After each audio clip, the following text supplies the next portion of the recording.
So hey guys, welcome to my YouTube channel motion study. दोस्तों, आज से मैं क्लास 10th के बच्चों के लिए एक सीरीज स्टार्ट करने जा रहा हूं, जिसके अंदर मैं क्लास 10th के जो मैथ्स के चैप्टर हैं, हमारे जितने भी सारे A to Z जितने भी मैथ्स के चैप्टर हैं, उनको कोशिश करूंगा एक वीडियो में कंप्लीट करने की। अगर वो चैप्टर ज़्यादा बड़ा होगा तो मैं उनको 2 वीडियो के अंदर कंप्लीट करने की कोशिश करूंगा। मतलब क्लास 10th से रिलेटेड मैथ्स का सिलेबस अभी से आज से मैं स्टार्ट करने वाला हूं। पर ये देखना बहुत ही ज़्यादा इंपॉर्टेंट होगा मेरे लिए कि उसके ऊपर बच्चों का रिस्पॉन्स कैसा आता है। मतलब कि अगर उसके ऊपर अच्छा रिस्पॉन्स आता है तभी मुझे मोटिवेशन मिलती है आगे वीडियोस बनाने के लिए। ठीक है, तो बेसिकली यही है। अगर आप लोग 11th से हो, 12th क्लास से हो, आपके छोटे भाई बहन है 10th में, या फिर कोई आपका फ्रेंड है, कोई भी हो, उनके साथ इस वीडियो को शेयर करें। इस वीडियो के अंदर कंप्लीट मैं बात करूंगा क्लास 10th का जो हमारा चैप्टर है रियल नंबर्स के बारे में। सारे नोट्स तैयार करके रखे हैं मैंने। उसके बाद इस चैप्टर के एक्सरसाइजेज मैं करवाने वाला हूँ आप लोगों को। तो मतलब ये वाला जो चैप्टर है वो आपका आज कंप्लीट मैं करवाने वाला हूँ न्यू सिलेबस के अकॉर्डिंग। जी हाँ, जो हमारा सिलेबस हटा हुआ है, क्या क्या हटा है, क्या क्या नहीं आएगा, वो सारी चीज़ें भी मैं आपको इसके अंदर बताऊंगा। तो चलिए दोस्तों, आज की इस वीडियो को शुरू करते हैं।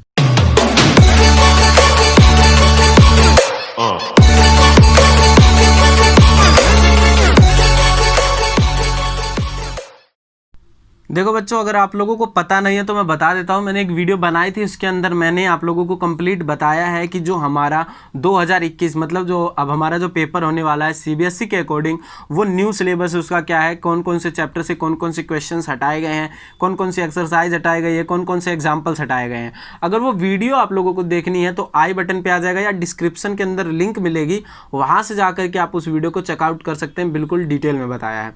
मैं यहाँ पर मोटा मोटा समझा देता हूँ। जो यूक्लिड डिवीजन लेमा है उसको CBSE ने हटा दिया है, यानी जो हमारी एक्सरसाइज 1.1 है वो कंप्लीटली उसके ऊपर डिपेंड थी, तो वो वाली एक्सरसाइज बिल्कुल ही हटा दी गई है।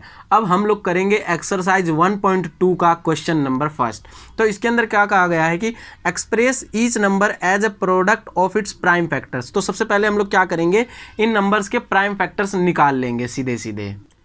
तो क्वेश्चन नंबर फर्स्ट का जो फर्स्ट पार्ट है, फर्स्ट पार्ट, इसके अंदर क्या है हमारे पास 140 का हम प्राइम फैक्टर निकालेंगे। देखो, सबसे पहली चीज़ जो आपको ध्यान में रखनी है, हमें सबसे छोटे नंबर से स्टार्ट करना है। ठीक है, और LCM और HCF आप लोगों को ऐसे बताऊंगा कि आप लोग भूलोगे भी नहीं कभी। और रूट जैसे हमें इरेशनल नंबर प्रूव करना होता है, वो भी उसकी भी ट्रिक है मेरे पास। तो सबसे पहले हम लोग इसको 2 से डिवाइड कर देंगे। 2 सत्ते 14 और फिर 0 आ गया। फिर 2 से जाएगा ये 35, फिर उसके बाद 3 से नहीं जाएगा, 4 से नहीं जाएगा, फिर ये जाएगा 5 से, 5 सत्ते 35, फिर ये 6 से नहीं जाएगा, फिर ये सीधे 7 से जाएगा क्योंकि ये प्राइम नंबर है। ठीक है, उसके बाद अब हम लोग इसके प्राइम फैक्टर्स निकाल लेंगे। 2 × 2 × 5 × 7। अब उसके बाद हम लोग देख लेंगे जो कॉमन है उसका स्क्वायर करके लिख लेंगे। 2 तो 2 बार आया है तो 2 स्क्वायर × 5 × में 7। अब इसका क्या आ जाएगा, 2 दूनी 4, 4 पचे 20 और 20 सत्ते 140। यानी देखो, ये हम अगर 140 को ऐसे लिखते हैं या ऐसे लिखते हैं, बात बराबर है। मतलब कि जो हमारा क्वेश्चन नंबर फर्स्ट है, इसके अंदर सिर्फ और सिर्फ हमें यही करना है। जो 140, 156, 3825, 5005 ये दिए गए हैं, उसके हमें सिंपली प्राइम फैक्टर्स निकालने हैं। तो ये आप लोग बहुत ही ईजिली कर सकते हो। तो सिर्फ इसका मैं एक ही क्वेश्चन करवा रहा हूँ। अगर आप लोगों को नहीं आता तो आप मेरे पास कमेंट कर सकते हो। ठीक है, उसके बाद हम लोग करेंगे क्वेश्चन नंबर सेकंड। तो क्वेश्चन नंबर सेकंड क्या कह रहा है वो देख लो यहाँ पर आप लोग। Find the LCM and HCF of the following pairs of integers and verify that LCM × HCF product of the 2 numbers. ये वाला जो क्वेश्चन है कई बार पूछा जाता है। सबसे पहले हम लोग क्या करेंगे कि इसके अलग अलग जो नंबर्स हैं इनके प्राइम फैक्टर्स निकालेंगे। देन उसके बाद हम लोग LCM एंड HCF निकालेंगे और लास्ट में हम लोग प्रूफ करके दिखाएंगे कि LCM × जो HCF होता है वो इन दोनों के प्रोडक्ट के यानी मल्टीप्लाई के इक्वल होता है। तो जो हमारा क्वेश्चन नंबर सेकंड का जो फर्स्ट पार्ट है उसके अंदर क्या है, 26 और 91, ये 2 वैल्यू है हमारे पास। अब क्या करेंगे, पहले इन दोनों के अलग अलग प्राइम फैक्टर्स निकाल लेंगे। 26 इसको 2 से करेंगे डिवाइड, 13 आ जाएगा, फिर ये 13 से जाएगा 1 आ जाएगा। उसके बाद हमारे पास है 91 सीधे हमारा 7 से चला जाएगा, 7 एकम 7 या 21। ठीक है, 13 आ गया, फिर 13 × ये आ गया। अब हम लोग क्या करेंगे, इसके अलग अलग जो फैक्टर्स है वो लिख लेंगे। 2 × में 13 और इसका क्या है हमारे पास 7 × में 13। इन दोनों को लिख लिया। अब हम लोग अब मैं आप लोगों को बताता हूँ एलसीएम हम लोग कैसे पता करेंगे और एचसीएफ कैसे हम लोग पता करेंगे। देखो, जो एलसीएम होता है वो क्या होता है, लीस्ट कॉमन मल्टीपल, और जो एचसीएफ होता है वो होता है हाईएस्ट कॉमन फैक्टर। अब हम लोग यहाँ पर एक चीज़ देखेंगे, सबसे पहली चीज़ हम लोग देखते हैं एलसीएम और एचसीएफ निकालते टाइम कॉमन क्या है दोनों नंबर्स के बीच। इन दोनों नंबर्स के बीच देखो कॉमन क्या दिख रहा है आप लोगों को, 13 दिख रहा है। तो 13 इंटू में 2 इंटू में 7 ये हमारे पास आ गया, ठीक है। लेकिन एक चीज़ आप लोग देखो, लीस्ट कॉमन फैक्टर के अंदर जब हम एलसीएफ निकालते हैं तो उसकी हाईएस्ट पावर को देखते हैं। मान के चल लीजिए यहाँ पर 13 होता, 2 इंटू 13 है, और यहाँ पर मान के चल लीजिए एक 13 और होता है यहाँ पर, तो यहाँ पर क्या होता है 7 इंटू 13 का स्क्वायर। तो यहाँ पर जो हम लोग एलसीएम लेते हम लोग, यहाँ पर हम लोग लेते 13 का स्क्वायर इंटू में बाकी जो ये नंबर। तो इसमें हम लोग क्या देखेंगे कि सबसे पहले जो इन दोनों के बीच में कॉमन है वो लिख लेंगे हम यहाँ पर एलसीएम के लिए, और बाकी जो चीज़ें बच गए हम लोग वो लिख लेंगे 2 इंटू 7, ठीक है। उसके बाद हम लोगों को क्या लिखना है, ये कितना आ जाएगा, इसको मल्टीप्लाई कर देंगे हम लोग, 13 दूनी 26 सत्ते 182, आप लोग चेक कर लेना, ठीक है। उसके बाद ये आ गया हमारा एलसीएम। अब आता है एचसीएफ। एचसीएफ के अंदर क्या होता है, जो कॉमन चीज़ है, यानी इन दोनों के बीच में कॉमन है 13, लीस्ट कॉमन फैक्टर, ये नहीं हाईएस्ट कॉमन फैक्टर होता है इसका फुल फॉर्म। तो इन दोनों के बीच में कॉमन है 13, तो इसके ऊपर हम लोग देखेंगे जो लो वाली वैल्यू है, मतलब कि यानी 13 इसके ऊपर कोई पावर नहीं है, 2 होता तो मान के चलिए यहाँ 13 और 13 का पावर 2 होता, तो एचसीएफ जो होता है वो हमारा 13 होता, क्योंकि हम हाईएस्ट के अंदर लोएस्ट वाली वैल्यू लेते हैं। ये बात आप लोग बिल्कुल भी ध्यान रखना, ठीक है। उसके बाद क्या आ गया हमारा, निकल के आ गया एलसीएम और एचसीएफ हमारे पास। अब हम लोगों को यहाँ पर जो प्रूफ करना है वो क्या करना है कि एलसीएम और एचसीएफ का जो इक्वल होगा वो दोनों जो हमारे डिजिट हैं उसके सम के मतलब मल्टीप्लाई के इक्वल होगा। तो यहाँ पर हम लोग लिख लेंगे एलसीएम इंटू में एचसीएफ इज इक्वल टू दोनों की वैल्यू, मतलब जो दोनों हमारे डिजिट हैं उनकी वैल्यू। तो एलसीएफ और एचसीएफ हमारा कितना है 182 इंटू में 13 और 26 इंटू में 91। अगर आप लोग जब इन दोनों को मल्टीप्लाई, मैंने पहले से मल्टीप्लाई कर रखा इन दोनों का और इन दोनों का, तो इसका आ जाएगा 2366 और इसका भी आ जाएगा 2366, यानी कि हमारा ये प्रूफ हो गया कि भाई ये दोनों जो है ना ये इक्वल है। अगर आप लोगों को प्रूफ नहीं होता इसका मतलब आपने क्वेश्चन के अंदर कुछ ना कुछ गड़बड़ किया है। हमारा क्वेश्चन नंबर 3 क्या है, find the LCM and HCF of the following integers by applying the prime factorisation method. बहुत ही ज़्यादा इजी क्वेश्चन है, 12, 15 और 21 जो हमारा क्वेश्चन नंबर 1 है। बिल्कुल ही आसान है, जैसे ही अब तक हम लोग करते आ रहे हैं सेम टू सेम वही करना है। जो तीनों नंबर्स हैं उनके अलग अलग हमें प्राइम फैक्टर्स निकालने हैं। प्राइम फैक्टराइजेशन मेथड्स के अकॉर्डिंग हमें एलसीएम और एचसीएफ निकालना। बस पता है क्या है, ये लोग ऐसे लिख देते प्राइम फैक्टराइजेशन मेथड बिना, तो हम लोग है ना कन्फ्यूज़ हो जाते हैं, और बच्चे जो आते हुए भी ना वो कर नहीं पाते। तो हम लोग क्या करेंगे, सबसे पहले 12 का, फिर निकालेंगे हम लोग 15 का, और फिर निकालेंगे हम लोग 21 का प्राइम फैक्टराइजेशन से, ठीक है। प्राइम फैक्टर कर देंगे सीधे, तो 2 छक्के 12, 2 तिया 6 और 3 एकम 3, इसका आ गया 3 पचे 15, 5 एकम 5, ठीक है।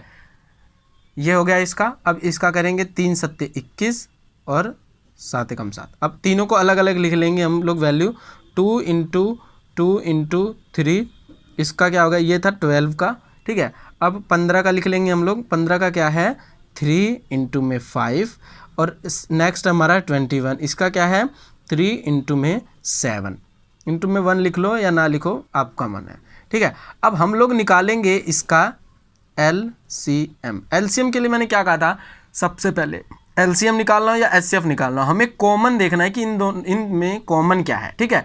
तो सबसे पहले कॉमन क्या है वो देख लेते हैं हम लोग। देखिए इन तीनों के बीच 3 कॉमन है, तो इसको निकाल लेंगे हम लोग 3।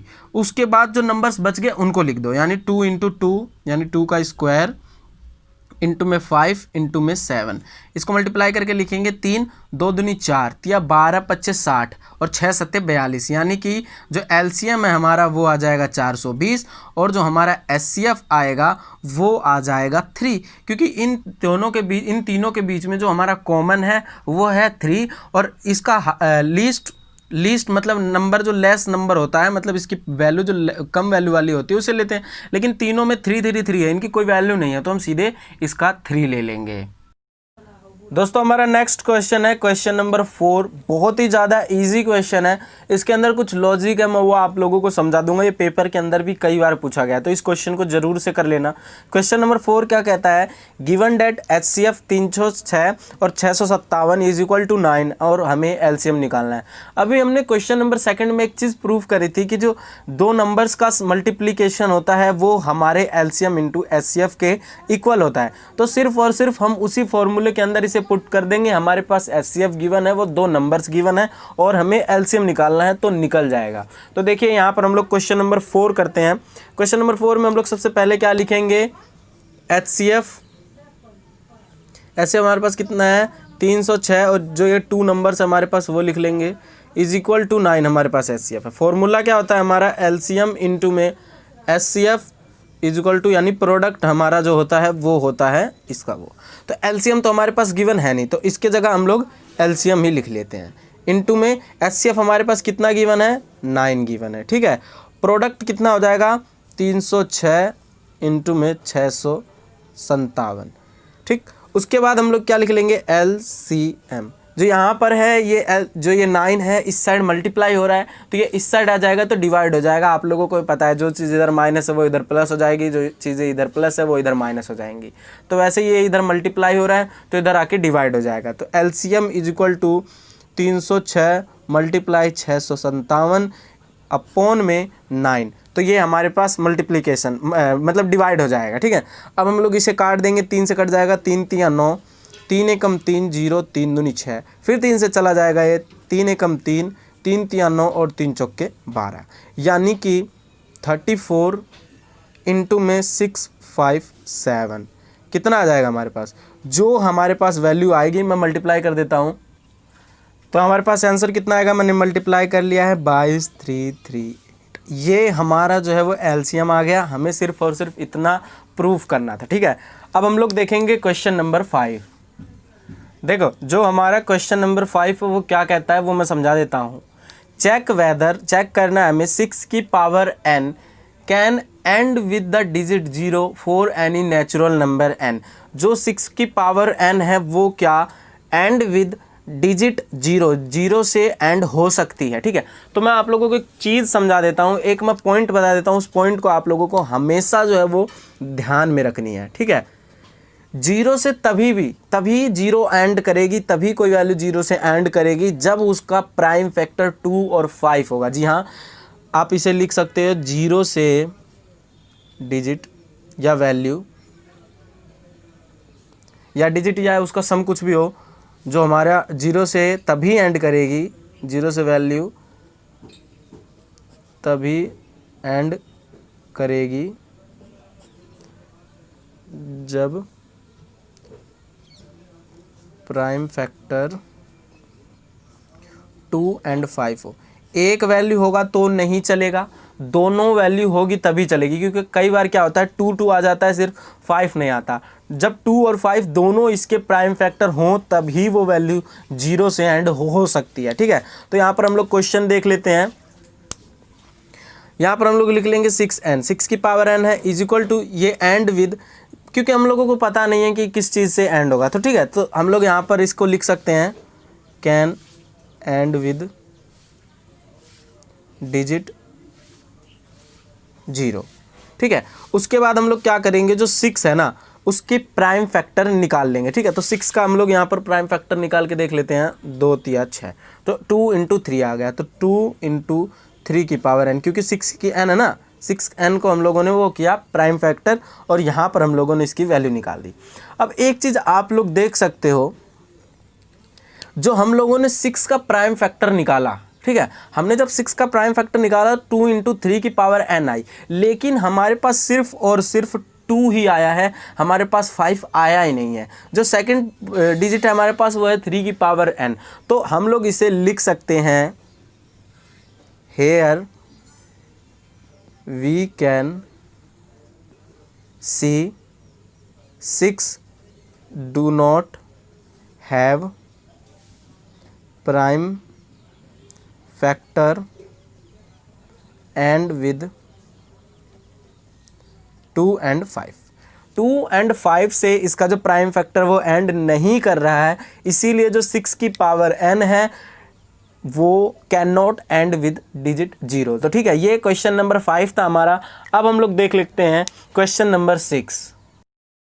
देखो जो हमारा क्वेश्चन नंबर 6 है वो क्या कहता है कि हमें एक्सप्लेन करना है कि जो 7 into 11 into 13 plus 13 and 7 into 6 into 5 into 4 into 2 into 3 into 2 plus 1 plus 5 नहीं into 1 plus 5 are composite numbers. मतलब जो ये दोनों नंबर्स हैं ये कंपोजिट नंबर्स क्यों हैं? तो सबसे पहले मैंने अभी थोड़ी देर पहले आप लोगों को बताया भी था कि कंपोजिट नंबर होते क्या हैं। ठीक है, एक बार अब फिर से बता देता हूं। देखो, कंपोजिट नंबर्स वो नंबर्स होते हैं जो एक से डिवाइड होते हैं, जो खुद से डिवाइड होते हैं और उसी के साथ साथ दूसरे नंबर्स से भी डिवाइड होते हैं, वही होते हैं कंपोजिट नंबर्स। तो हमें यही प्रूव करना है कि ये जो दोनों हमें मल्टीप्लाई या प्लस करके जो भी वैल्यू आएगी वो कंपोजिट नंबर्स हैं। तो सबसे पहले हम लोग इस क्वेश्चन को सॉल्व कर लेते हैं। ठीक है, तो क्वेश्चन नंबर 6 मैंने यहाँ पर लिख दिया है। तो सबसे पहले हम लोग क्या करेंगे कि जो हमारे पास पहली चीज़ है, मतलब जो पहली वैल्यू है, हम लोग वो लिख लेंगे।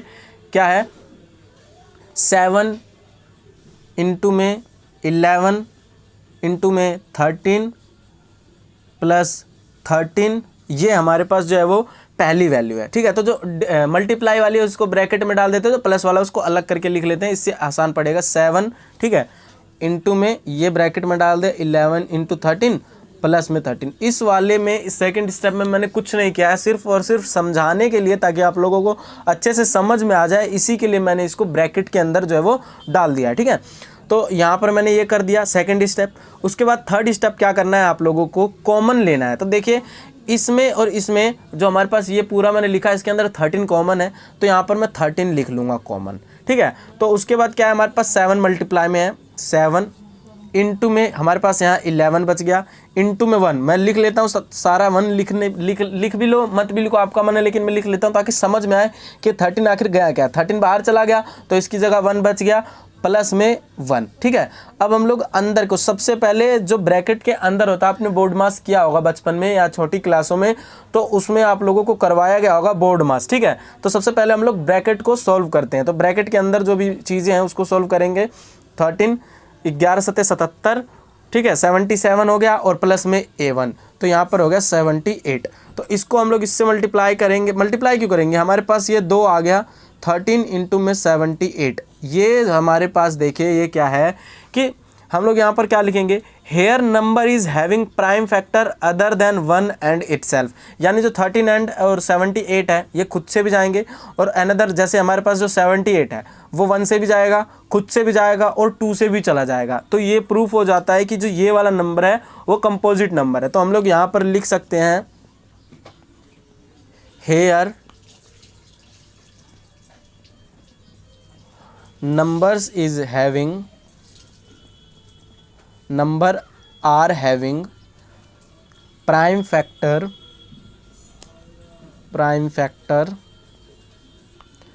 other than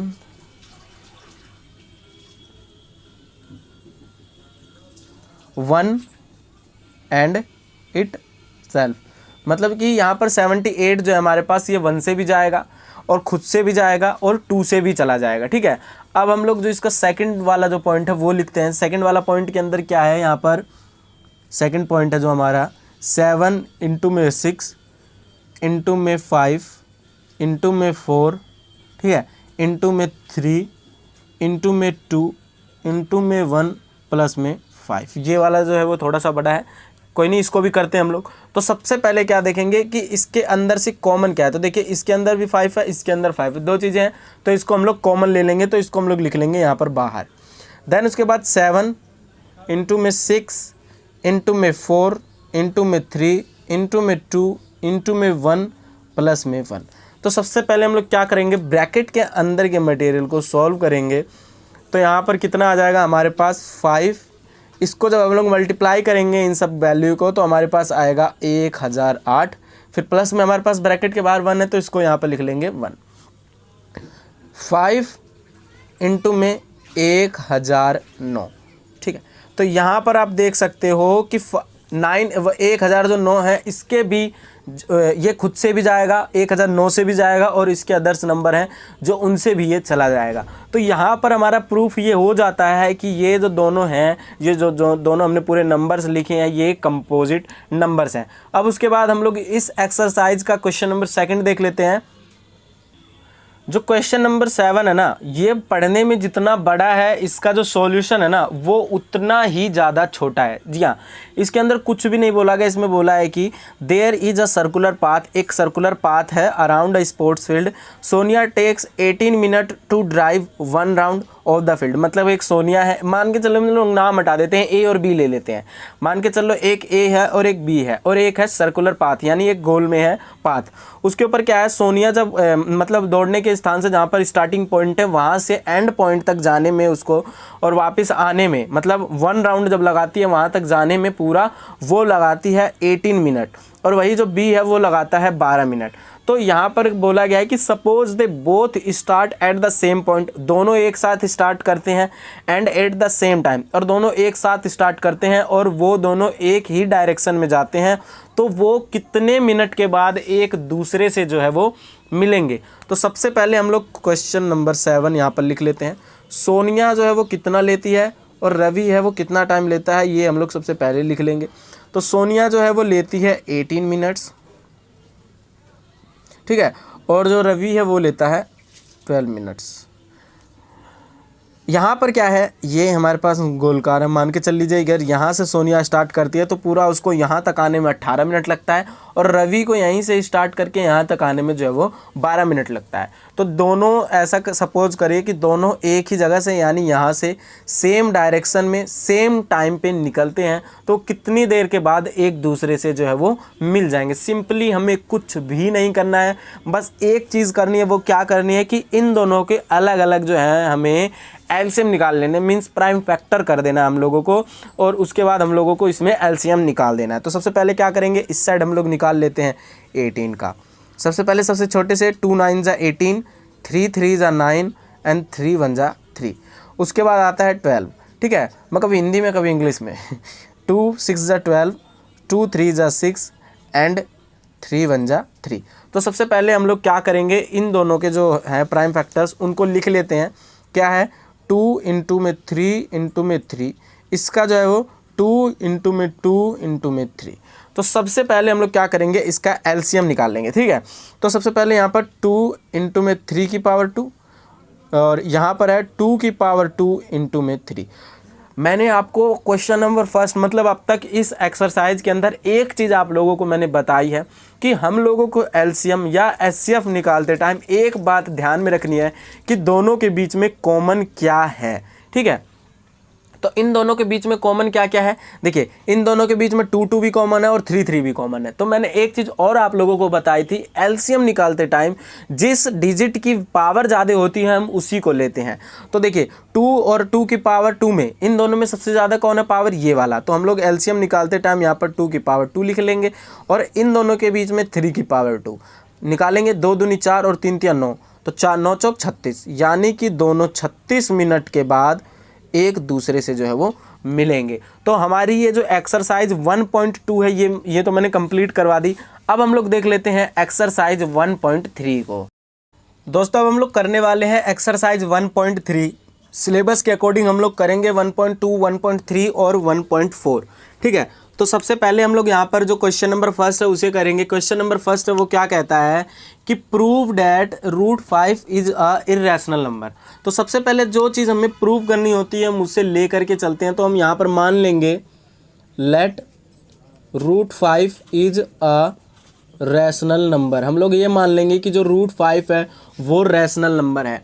अभी मैंने थोड़ी देर पहले आप लोगों को बताया कि रैशनल नंबर क्या होता है, जिसकी वैल्यू p/q के फॉर्म में होती है। तो √5 इज इक्वल टू a/b, और a और b जो है वो को प्राइम नंबर है। को प्राइम नंबर क्या होता है, जिसका प्राइम फैक्टर 1 होता है, 1 से ज़्यादा नहीं होता। और a/b इसीलिए लिखा है क्योंकि जो रैशनल नंबर हमने √5 को माना है वो उसकी जो वैल्यू होती है वो p/q के फॉर्म में होती है, ठीक है। यहाँ तक आप लोगों को समझ में आ गया। अब हम लोग क्या कर लेंगे, क्रॉस मल्टीप्लिकेशन कर देते हैं, ठीक है। तो √5b इज इक्वल टू ए। ठीक है, तो अब हम लोग क्या करेंगे, √5 इज इक्वल टू ए के बाद हम लोग करेंगे स्क्वायर बोथ साइड, दोनों साइड हम लोगों को स्क्वायर करना है। आप पॉइंट्स जब आप लोग ना इन क्वेश्चंस को 2 से 3 बार कर लोगे तो बिल्कुल अच्छे तरीके से आ जाएगा, पॉइंट्स बाय पॉइंट्स आप लोगों के दिमाग में जो है वो घुस जाएगा। तो क्या करेंगे, स्क्वायर बोथ साइड करने के बाद √5b स्क्वायर को जब हम लोग √5b को हम लोग जब स्क्वायर करेंगे तो क्या आएगा, √5 इंटू √5 तो 5 आ जाएगा, 5b square is equal to a square. अब मैं एक चीज़ आप लोगों को बता देता हूँ, वो क्या, देखो यहाँ है 5 is divided by a square, यानी ये इसके इक्वल है तो ये इससे डिवाइड हो सकता है। ठीक है, 5b square is equal to a square, 5 is divided by a square, it is also divided by a. मैं इसको एक चीज़ एक एग्जांपल के थ्रू समझा देता हूँ। देखो जब a 5 है, a स्क्वायर से डिवाइड हो रहा है तो ये a से भी हो जाएगा। कैसे, मान के चल लीजिए यहाँ पर 7 का स्क्वायर है। ठीक है, 7 का स्क्वायर है, 7 का स्क्वायर 7 7 49, 7 का स्क्वायर 7 से डिवाइड हो जाएगा, यही तो है। a का स्क्वायर 5 से डिवाइड हो जाएगा, यानी इसका स्क्वायर इससे डिवाइड हो जाएगा 7 7 49, और बिना स्क्वायर के भी, यानी बिना स्क्वायर के भी ये वैल्यू डिवाइड हो जाएगी, यानी 7/7 भी डिवाइड हो सकती है और 49/7 भी डिवाइड हो सकती है। ये जो थी हमारी, ये बन गई, क्या आ गया हमारे पास, ये आ गया हमारे पास पहला पॉइंट। ये जो हमारे पास निकला है 5b square is equal to a square, square both side करके, ये हमारा है इक्वेशन नंबर फर्स्ट। अब हम लोग निकालेंगे इक्वेशन नंबर सेकंड। देखो एक्चुअली क्या होने वाला है इसके अंदर, वो मैं आप लोगों को समझा देता हूँ।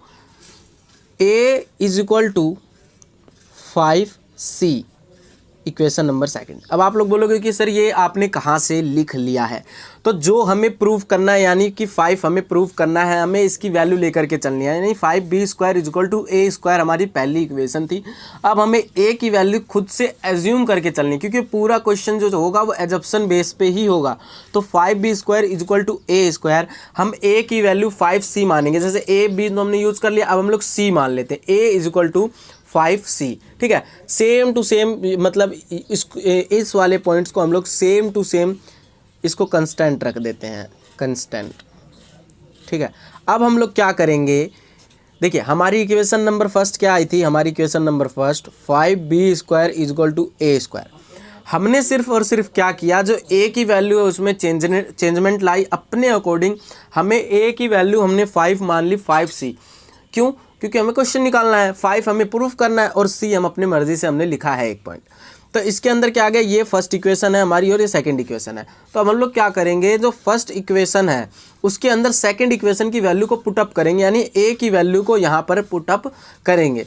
क्या होगा यहाँ पर देखिए, a इज इक्वल, यानी 5b square is equal to a square. A square हमारे पास a की वैल्यू 5c है, 5c का स्क्वायर। ठीक है, तो 5b square is equal to 25c square, 5 एकम 5, 5 5 25, यानी b square is equal to 5c square.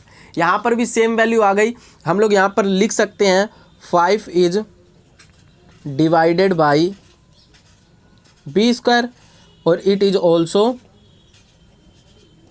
By b। जैसे अभी मैंने 7, ये वाला अभी मैंने जो एग्जांपल दिया इसके अकॉर्डिंग।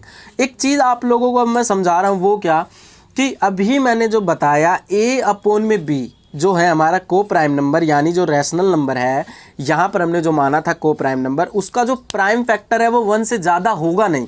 लेकिन यहाँ पर आप लोग देख सकते हो 5b स्क्वायर से भी डिवाइड हो रहा है और b से भी हो रहा है, मतलब इसके एक से ज़्यादा प्राइम फैक्टर हैं। एज इट इज़ ऊपर वाला जो हमने प्रूव किया इक्वेशन फर्स्ट, उसमें क्या था कि 5 डिवाइड ए स्क्वायर और 5 इज ऑल्सो डिवाइडेड बाई ए, यानी दोनों के अंदर हमने पाया कि जो इसके प्राइम फैक्टर्स निकल रहे हैं वो क्या, एक से ज़्यादा निकल रहा है। तो इससे क्या प्रूव होता है कि जो हमने अब तक अज्यूम करके चला है। तो यहाँ पर हम लोग लिखेंगे now it is proved that our assumptions are wrong, so √5 is a irrational number. अब हम लोग क्या करेंगे, क्वेश्चन नंबर सेकंड कर लेते हैं, बाकी क्वेश्चन आप लोग खुद ट्राई करोगे, ठीक है।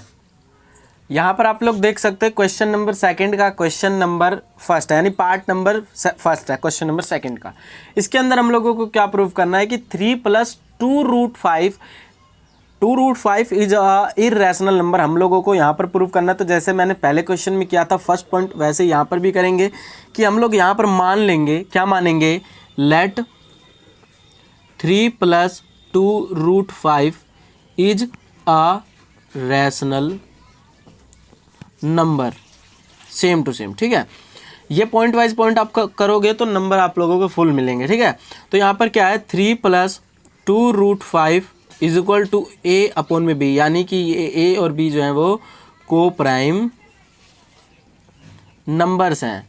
अब हम लोगों को क्या करना है, अब हम लोग इसकी वैल्यू निकाल लेंगे, ठीक है। वो क्या करेंगे, देखिए जो 3 है वो इधर प्लस हो रहा है तो इधर आके माइनस हो जाएगा, और जो 2 है 2 ये इधर मल्टीप्लाई हो रहा है तो इधर आके दोनों साइड डिवाइड हो जाएगा। तो क्या हो जाएगा, √5, समझ में आ रहा है, √5 इज इक्वल टू a/2b, यानी ये इधर मल्टीप्लाई हो रहा है इधर आके डिवाइड हो जाएगा दोनों साइड, माइनस इस साइड ये प्लस हो रहा है तो इस साइड आके ये माइनस हो जाएगा, 3 में ये 2 मल्टीप्लाई हो रहा है तो इधर आके डिवाइड हो जाएगा। देखो एक बार फिर से समझा देता हूँ, a/b तो सेम टू सेम है, 2 है इस साइड मल्टीप्लाई हो रहा है इस साइड आके दोनों साइड डिवाइड हो जाएगा, तो नीचे भी 2 लिख देंगे ऊपर भी 2 लिख देंगे।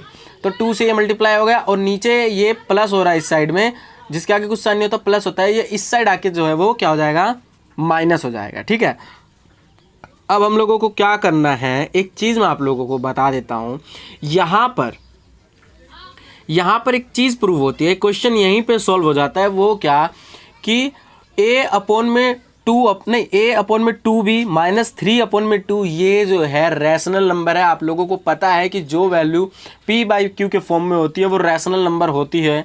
यहाँ पर हम लोग लिखेंगे एज वी नो डैट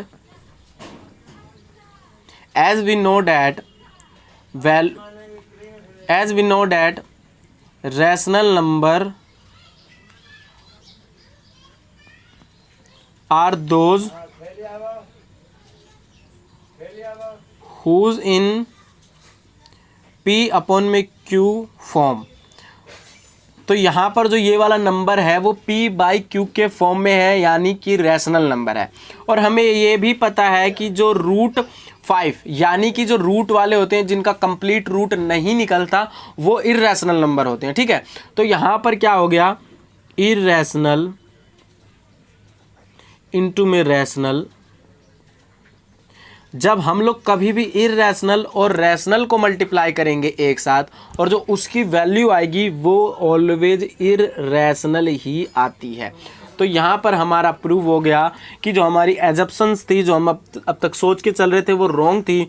जो ये वाली वैल्यू है यानी 3 + 2√5 है वो इर्रेशनल नंबर है। बाकी क्वेश्चन नंबर थर्ड का क्वेश्चन नंबर सेकंड मैंने करवा दिया। क्वेश्चन नंबर थर्ड के 3 पार्ट बहुत ही ज़्यादा इजी हैं, ये आप लोगों को खुद करना है। अगर ये होता नहीं है ना तो मैं आप लोगों को करवाऊंगा, फिर आप लोग कमेंट कर देना मेरे पास। अब हम लोग चलते हैं एक्सरसाइज 1.4 की तरफ।